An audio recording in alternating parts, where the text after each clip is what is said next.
Hello, Dazzle. Thanks for coming and hanging out with me today. I am glad that you are here.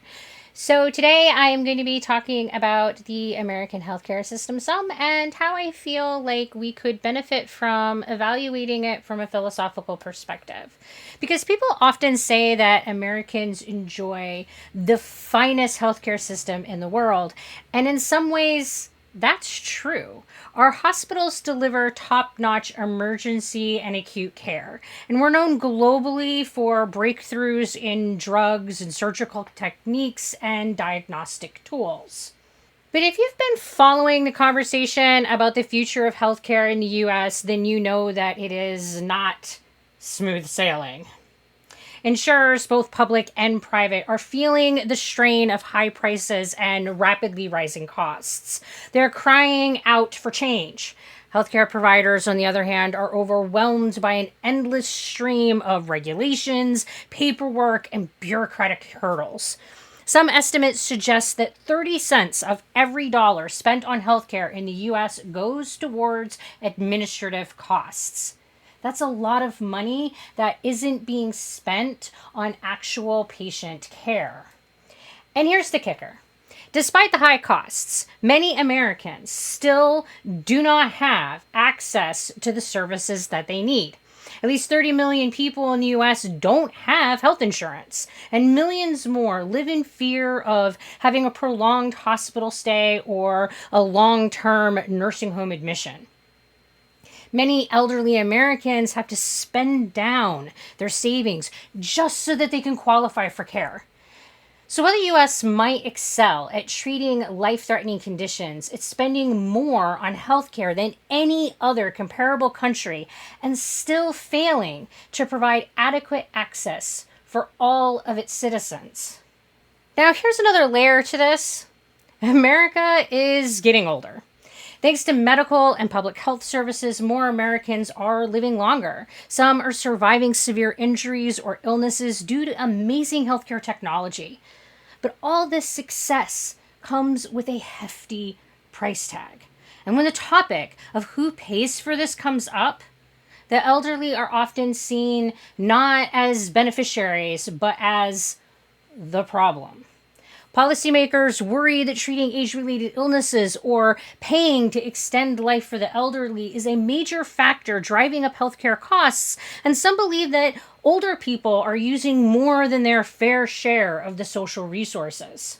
Because of these costs, some commenters argue that we should ration healthcare for older adults. They suggest that the only way to manage costs of success is to limit access to life extending medical services based on a person's age. Their argument is essentially that Americans are just not willing to foot the bill for universal care.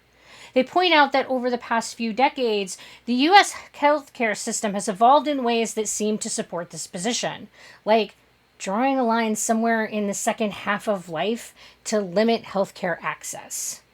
Even though our current public and private insurance programs are clearly lacking when it comes to actually spending money on it, especially in the form of taxes, many Americans hesitate. So back in 1989, Congress decided to scale back the catastrophic healthcare program, which aimed to provide extra hospital days and drug coverage under Medicare. It was initially popular, but strong backlash from high-income Medicare beneficiaries over surtax led to its undoing. And this fiasco showed that Americans care deeply about fairness when it comes to who pays for what. People might say that they are willing to pay for healthcare, but in reality, that willingness can fade quickly when the cost becomes personal. And here's the problem. The costs are only going to increase. New diagnostic and therapeutic technologies are being developed at a rapid pace, many of them funded by public money through institutions like the National Institute of Health. But all of these advancements have brought their own financial burden. U.S. policymakers now face an ironic challenge. How do we ensure fair, affordable access to the many benefits of these advances when people don't want or can't pay for them?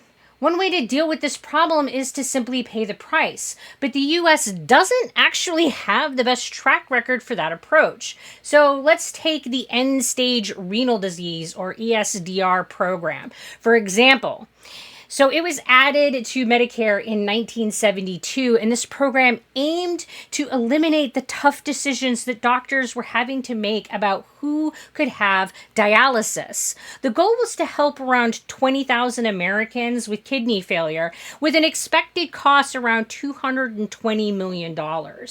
So fast forward to today, and the program actually costs about $2 billion to cover around 100,000 people. This example of trying to provide universal access to a necessary service shows how quickly that these costs can spiral out of control. And it's made many policymakers skeptical about the idea of publicly funding for healthcare. The costly experience with the ESDR program has cast a long shadow over efforts to extend federally subsidized access to other therapies. Americans do believe deeply in the power of technology to solve problems. However, without some form of public financing or a system to shift costs from the wealthy to the poor, these high-tech solutions often end up distorting who gets access to care. For example, access to organ transplants often depends on the ability to pay, even though the public heavily supports the infrastructure needed for transplants. Everything from organ procurement agencies to hospitals, pharmaceutical companies, and medical education is all funded by the public. So, what's the answer? Should we start denying access to expensive medical care to those who are in the latter half of their lives? It might seem like the only solution, but is it the right one? Especially if we take a closer look at the philosophical assumptions behind this idea, I would say no, that it's probably not. Philosophy challenges us to rethink how we see healthcare. Should it only be about fixing the most immediate life-threatening problems, or should it also be about ensuring fairness, justice, and dignity for everyone, regardless of their age? Philosophers argue that we need to think critically about these questions, not just focus on cutting costs. Philosophy can also provide a framework for thinking through these ethical concerns. For example, from a deontological perspective, rationing healthcare based on age violates the principle of treating all individuals with equal respect and dignity. The principle of justice, which is a cornerstone of ethical theory, demands that resources are distributed fairly without discrimination. Rationing care to the elderly can be seen as a form of ageism, denying them their right to fair treatment. Meanwhile, a virtue ethics approach which focuses on character and the common good might emphasize compassion and empathy in healthcare, suggesting that we should strive to care for all members of society regardless of their age or the cost involved. Philosophy, for particularly existentialism and phenomenology, invites us to take a deeper look at what we mean by health. These perspectives encourage us to see health as more than just the absence of disease.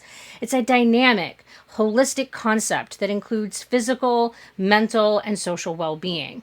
With this broader view, healthcare could shift from being disease-focused to being truly person-centered. The goal wouldn't just to be prolonging life at any cost, but to enhance overall quality of life. And this kind of thinking could lead to a more balanced approach in how we allocate healthcare resources, valuing preventative care, mental health services, and social support just as much, if not more, than high-tech medical interventions. A critical perspective inspired by the philosophy of technology might question the assumption that more technology always equates to better care. Heidegger's critique of technology, for instance, warns against viewing technology as an end into itself. Rather, we should be looking at it as a means to enhance human flourishing. By reconsidering the role of technology through a philosophical lens, healthcare policymakers can make more informed decisions about which technologies to prioritize and how to integrate them into a system that balances cost, access, and quality. So, could philosophy offer us a way to rethink and improve our healthcare system?